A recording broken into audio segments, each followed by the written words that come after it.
As it's World Margarita Day on Saturday the 22nd, I'm going to show you how to turn this into this.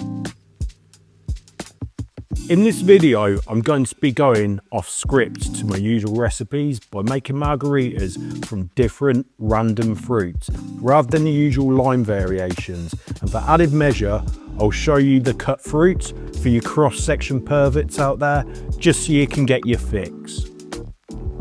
Some of these fruits might be available in your countries. I'm based in the UK, if you couldn't tell from my accent already, and all these are from myexoticfruit.com, who have a superb selection of fruits. And also in the comments section, feel free to add your favourite variations on margaritas. Let's start off with the pomelo, which is kind of the daddy, and before anyone with freaky intentions thinks it's about other fruits wearing gimp masks, they're mistaken, as it's the parent fruit of grapefruit, sweet oranges and tangelos. It's almost as big as my head, which is an achievement in itself, and it hails from Southeast Asia, in particular Malaysia and Indonesia. Now let's see what it looks like when we cut it open for the cross-section perverts out there.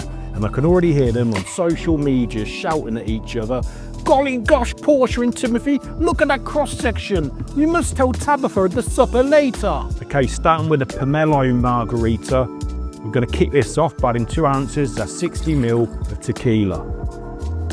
Then add 1 ounce, that's 30 ml of Contro or triple sec. Follow this up with 1/4 ounce, that's 7.5 ml of agave syrup. Lastly, add 1 ounce, that's 30 ml of the pomelo juice, which I suggest blending, and if you don't have enough, lengthen it with some water. Looking back on this, and I'll suggest if you're making it right now, adding 1/2 ounce, that's 15 ml of fresh lime juice, just to balance it out. Add ice to your shaker and shake for 10 to 15 seconds. Double strain this into a rocks glass over a big ice cube. And I garnished this with a wedge of pomelo, which looks about the size of a doorstop. Looking back, I wish I used the peel instead. So if you are using a bit of pomelo, make sure you chop it smaller than I did here. The Nekopan, which is also known as a sumo citrus.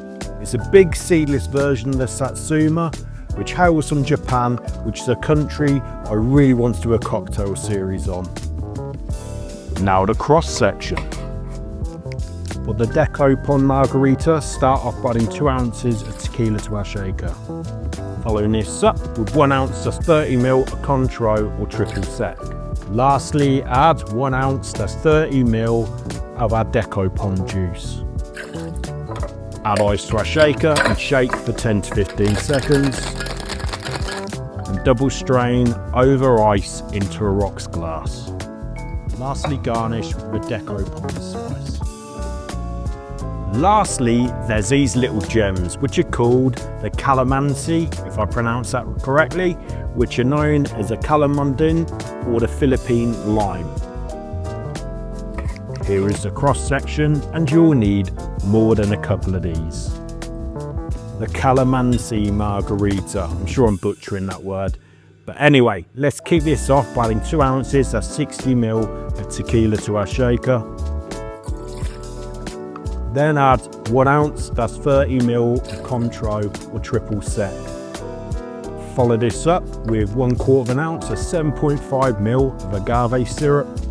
Then lastly, add 1 ounce, that's 30 ml of the Calamansi juice, which was surprisingly yielding a lot of juice, but this can be extended in volume by adding water. Add ice to your shaker and then shake for 10 to 15 seconds.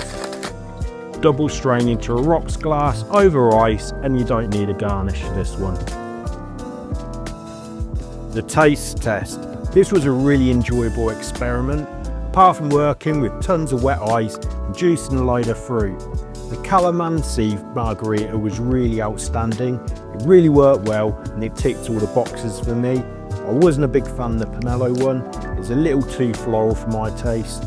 And the Nekopan one was good, but it's work in progress. I think the other two would definitely benefit from the addition of 1/2 ounce of extra lime juice just to balance them out a bit.